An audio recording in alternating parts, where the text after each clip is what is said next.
Boa noite, pessoal. Eu gravei um vídeo hoje de manhã antes de ir para o trabalho e agora eu tô gravando outro vídeo agora que eu voltei do trabalho. Dessa vez eu resolvi gravar um vídeo rápido sobre o que é essa licença de instalação que todo mundo está falando, porque eu percebi que algumas pessoas que retornaram, né, com alguns comentários para mim hoje, eu percebi que pode estar existindo um desconhecimento em relação ao conteúdo dessa licença, o que ela está exigindo, o que ela significa, né? Então, achei que talvez fosse importante comentar um pouquinho melhor sobre o que consta dela e da onde que ela surgiu. Eu acho que é importante resgatar um pouco também da onde que ela surgiu, né? Então, vou começar explicando que, como eu comentei no vídeo anterior, a gente teve uma experiência muito mal sucedida, né? Muito provocada pela falta de assessoramento técnico. A gente contratou uma empresa que desenvolveu um projeto que mais nos prejudicou do que nos ajudou, que foi a empresa geológica. E aí nós tomamos a decisão de fazer um processo licitatório em 2014 para contratar uma nova empresa que ajustasse todo o processo, né? Que ajustasse a proposta que foi feita, que fizesse a coisa do jeito certo. Então, foi feita a licitação em 2014, início de 2015, a empresa vencedora foi contratada, que foi a empresa Área. Então, ela começou a desenvolver todo o processo que era necessário e, inclusive, assim, já no final de 2015, ela conseguiu chegar num passo importante, que foi a obtenção da nossa primeira etapa da regularização fundiária, porque no final de novembro a gente conseguiu regularizar a gleba, né? A gleba toda, não o parcelamento ainda, mas já foi um passo muito importante. E os projetos foram sendo ajustados, o projeto urbanístico, né? As questões ambientais, etc.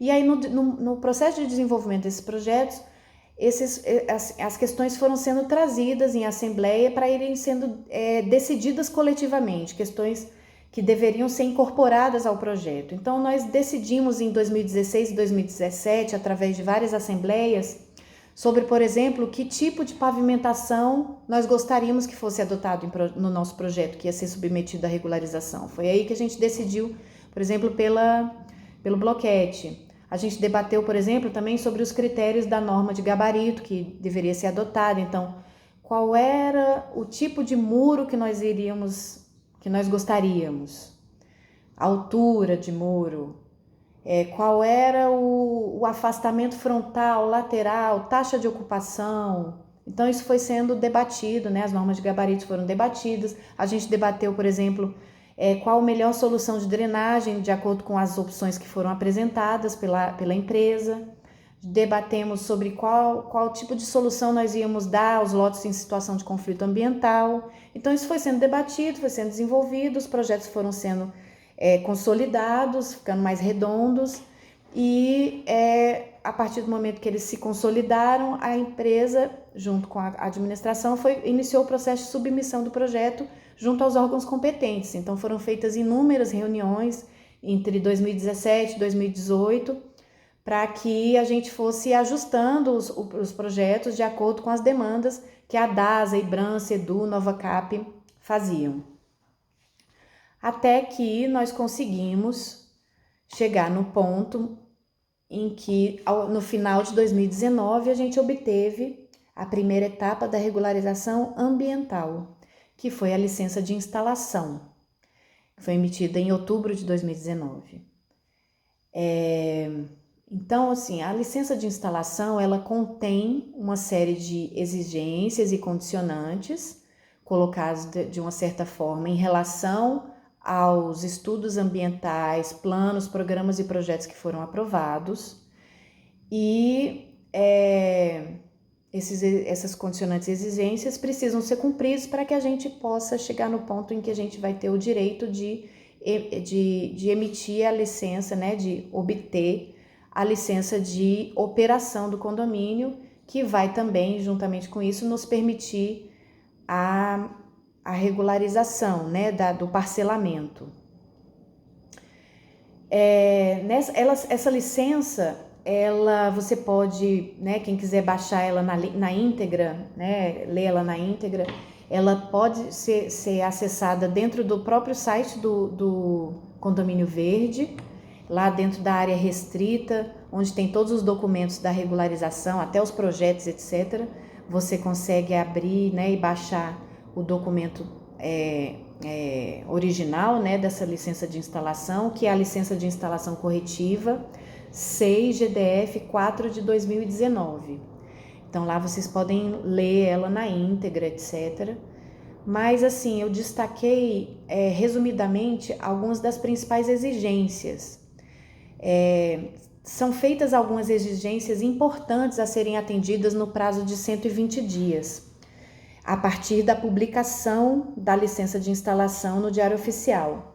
De acordo com a data da publicação dessa licença, a gente teria até agora mais ou menos, 20 de março para a gente atender algumas exigências que estão dentro desse prazo de 120 dias. Entre elas, a gente teria que apresentar, que apresentar a proposta de compensação florestal para compensação florestal pretérita analisada, solicitar autorização de supressão de vegetação para supressões que irão ocorrer para a implantação de infraestrutura e constituição dos lotes ainda não ocupados, apresentar um plano de recuperação de áreas degradadas, que é o que eles chamam de PRAD, juntamente com o cronograma executivo, e importante destacar, junto com a anotação de responsabilidade técnica sobre isso, a contar da data de recebimento dessa licença, para recuperar as áreas de preservação permanente, as APPs, e faixas marginais não edificantes, bem como todas as áreas degradadas decorrentes da implantação. Apresentar a outorga definitiva de lançamento de águas pluviais expedido pela DASA. Apresentar laudo técnico emitido por engenheiro civil com experiência em elaboração de análises geotécnicas, atestando a ausência de riscos para os lotes. São 4 lotes das ruas Buritis, da Mata e Angelim. Acabou de faltar energia. Eu tô falando agora no escuro.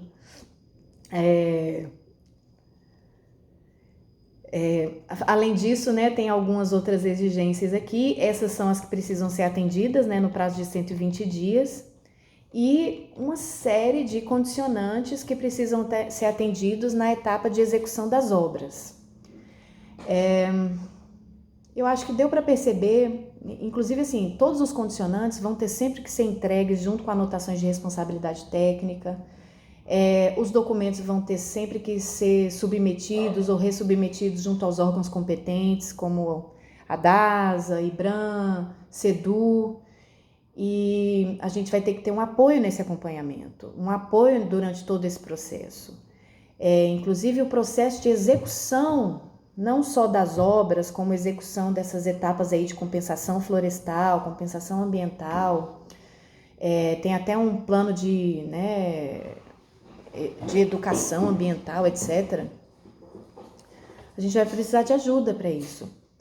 Essa ajuda vai, inclusive, ser importante para que a gente possa, por exemplo, ter uma noção mais precisa de quanto é que vai custar a execução dessas obras, por exemplo.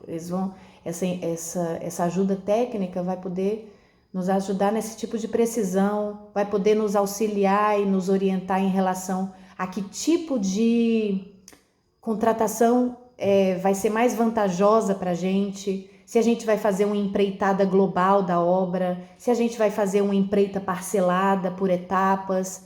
Então, essa empresa também vai ajudar a gente, essa assessoria técnica também vai ser importante para ajudar a gente a visualizar isso. Por conta disso por conta das discussões que foram feitas assim que foi apresentada a licença de instalação numa das últimas assembleias, né, do ano passado, surgiu a discussão da importância da gente ter essa assessoria técnica para ter todas essas certezas, para ter certezas em relação ao volume do orçamento, o que isso vai significar em termos de taxa extra, etc. Então, a gente decidiu em assembleia que era importante, então, correr atrás o mais rápido possível para contratar esse assessoramento técnico, que vai ser importante para a gente em todas as etapas, ao longo desse processo, até a gente obter a nossa licença de operação. Então, isso daí fez com que fosse elaborado, então, um edital para apoiar uma licitação para a contratação de uma empresa. Foi feito um edital para fazer uma tomada de preços, para contratar essa empresa de gerenciamento, né, e assessoramento técnico do processo como um todo. O edital da tomada de preço também está disponível no site do Condomínio Verde, é condominioverde.org.br. Opa, voltou a luz. E talvez também seja importante destacar os termos que estão nesse edital. Mas isso aí eu vou fazer um outro videozinho rapidinho sobre o que está no edital da tomada de preço, que é o que a gente vai discutir na Assembleia de domingo, porque foi feito esse processo licitatório, várias empresas concorreram, foi feita avaliação, né? Foi licitação tipo técnica e preço. Então, isso tudo vai ser apresentado, acho que no domingo. Então, vou apresentar um pouquinho os termos do que estão na licença, ok?